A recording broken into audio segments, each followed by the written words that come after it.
और प्रदेश के प्रमुख मंदिरों का कायाकल्प होने जा रहा है। सूबे की सरकार ने बुधवार को बजट पेश करते हुए मंदिरों को लेकर के बड़ी घोषणा की। परिवर्तित आय व्यवक अनुमान प्रस्तुत कर रही हूँ।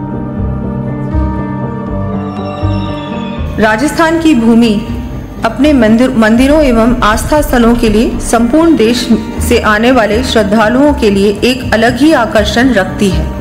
सरकार का संकल्प, मंदिरों का कायाकल्प, देवालयों का श्रृंगार, सुविधाओं का विस्तार। प्रदेश के मंदिरों का कायाकल्प होने जा रहा है।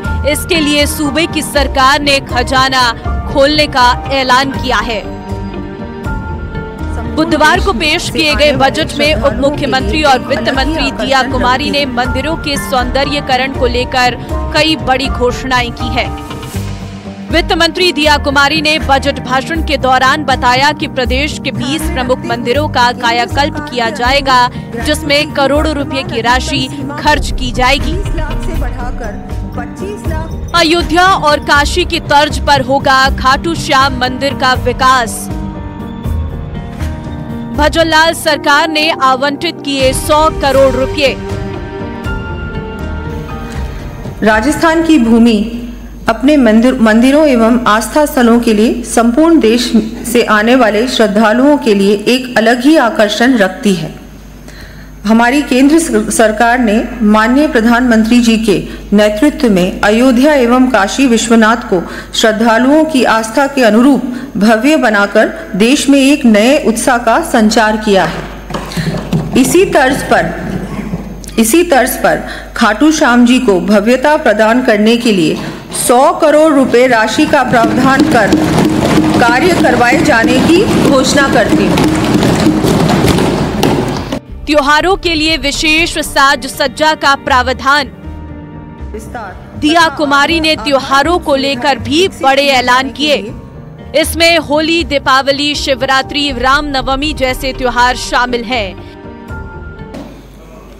मान्य सदस्यों को जानकर खुशी होगी कि प्रदेश में विभिन्न त्योहारों जैसे दिवाली, होली, शिवरात्रि एवं रामनवमी आदि को आमजन पूर्ण हर्षोल्लास के साथ साथ श्रद्धा से मना सके, इस दृष्टि से लगभग 600 मंदिरों में इन अवसरों पर विशेष साज सज्जा व आरती के कार्यक्रम आयोजित किए जाना प्रस्तावित है। इसके लिए 600 मंदिरों में विशेष सजावट और कार्यक्रमों के लिए 13 करोड़ रुपए आवंटित किए जाएंगे। उन्होंने कहा कि मंदिरों के जीर्णोद्धार और राज्य में धार्मिक पर्यटन को बढ़ावा देने के लिए विभिन्न मंदिरों में विकास कार्य किए जाएंगे। बजट में जनजातीय आस्था केंद्रों का भी खास ध्यान रखा गया है। दिया कुमारी के मुताबिक बारा के सीतावाड़ी, उदयपुर के कमलनाथ महादेव और जावर माता मंदिर के साथ आसपास के स्थलों का विकास किया जाएगा और पर्यटकों के लिए सुविधाएं विकसित की जाएंगी। इसके अलावा डूंगरपुर और बांसवाड़ा में जनजातीय नायकों के स्मारकों और उदयपुर में वीर बालिका काली बाई संग्रहालय के निर्माण के लिए 25 करोड़ रुपए का प्रावधान किया गया है। इस बजट के माध्यम से दिया कुमारी ने राजस्थान के धार्मिक और सांस्कृतिक धरोहरों के संरक्षण और संवर्धन की दिशा में महत्वपूर्ण कदम उठाया है।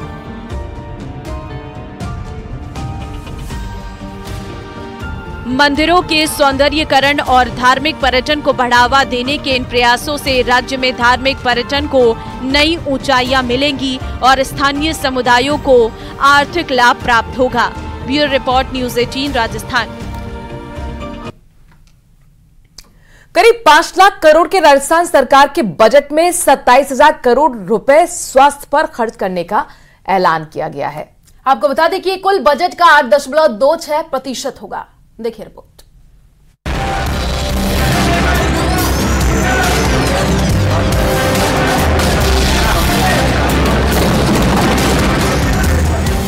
अपने पूर्ण बजट में प्रदेश सरकार ने चिकित्सा सुविधाओं को और बेहतर करने का ऐलान किया, जिसके लिए 27,000 करोड़ रुपए का बजट रखा गया। ये बजट कुल बजट का 8.26% होगा।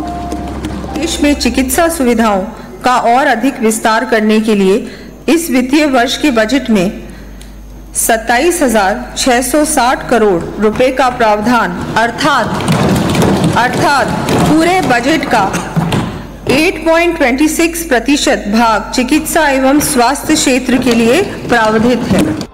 केंद्र सरकार की तर्ज पर प्रदेश में मुख्यमंत्री आयुष्मान आरोग्य योजना का विस्तार किया जाएगा ताकि कैंसर रोगियों को बेहतर इलाज की सुविधा मिल सके।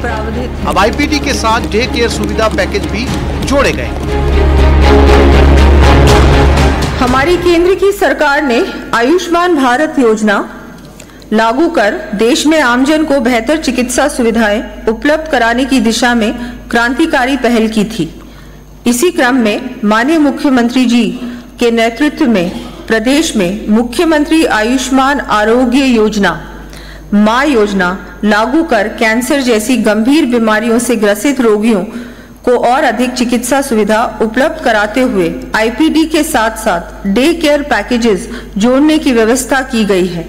मां योजना के माध्यम से आमजन को और अधिक राहत देने के लिए अब मैं शिशुओं एवं छोटे बच्चों के इलाज के लिए नए पीडियाट्रिक पैकेजेस जोड़े जाएंगे। छोटे और दुरुस्त स्थानों पर समुचित चिकित्सा सुविधा उपलब्ध कराने के लिए निजी चिकित्सा संस्थानों के वर्तमान एम्पैनलमेंट नॉर्म्स में रिलैक्सेशन दिया जाएगा। कतिपय पैकेजेस की दरों का रैशनलाइजेशन किया जाना भी प्रस्तावित है। साथ ही संपूर्ण देश में गर्भवती महिलाओं को प्रसव पूर्व जांच के साथ बेहतर चिकित्सा सुविधाएं उपलब्ध कराने के उद्देश्य से मुख्यमंत्री आयुष्मान आरोग्य मां वाउचर योजना लागू किए जाने की घोषणा करती है।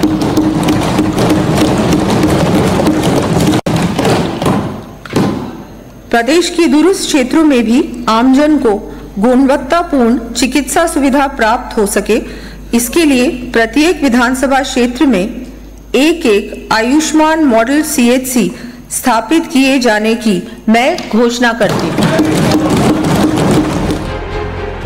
हर एक विधानसभा क्षेत्र में एक आयुष्मान मॉडल सीएचसी बनाने की घोषणा भी सरकार के बजट में की गई है।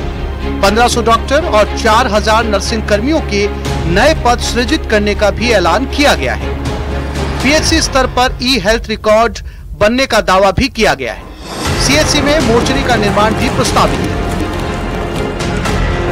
इन चिकित्सा संस्थानों में विभिन्न आवश्यक सुविधाओं के साथ साथ मानवीय दृष्टिकोण से मोर्चरी का निर्माण भी प्रस्तावित है। इन पर 125 करोड़ रुपए व्यय किए जाएंगे। मुख्यमंत्री आयुष्मान आरोग्य की शुरुआत कर उसे अगले 15 साल में पूरा करने का लक्ष्य रखा गया है। जिस तरीके से सेहत बजट पर फोकस किया गया है, उससे उम्मीद की जा रही है कि अगर उसे तय वक्त पर पूरा किया गया तो प्रदेश में स्वास्थ्य सेवाएं और बेहतर होंगी। Bureau report, news 18 Rajasthan.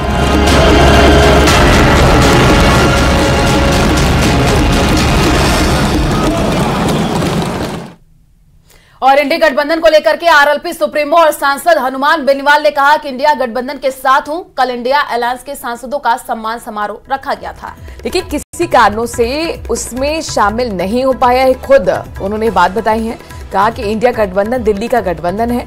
अभी राजस्थान विधानसभा में क्या करेंगे इसके बाद हम तय करेंगे। इंडिया अलायंस के अंदर मैं साथ हूं और अब आगे भी यहाँ राजस्थान के अंदर इस सरकार के खिलाफ जो भी मुद्दे होंगे, आप रोज देख रहे हैं, चाहे बढ़ते अपराध हो, चाहे दूसरे मामले हो, हमेशा पुरजोर तरीके से राष्ट्रीय लोकतांत्रिक पार्टी हर मामले में अपना विरोध दर्ज करा रही है। कल जो सांसदों का सम्मान समारोह रखा था इंडिया अलायंस को, उसमें किसी कारण से मैं नहीं जा पाया, तो इसको इस तरीके से नहीं देखा जाए कि मैं इंचालक हूँ। मैं इंडिया अलायंस के साथ हूँ, लेकिन ये इंडिया अलायंस दिल्ली का अलायंस है, ये लोकसभा का अलायंस है। अभी राजस्थान की विधानसभा में हम आगे क्या करेंगे क्या नहीं करेंगे, ये हम लोग आगे बैठ के तय करेंगे आगे क्या होना।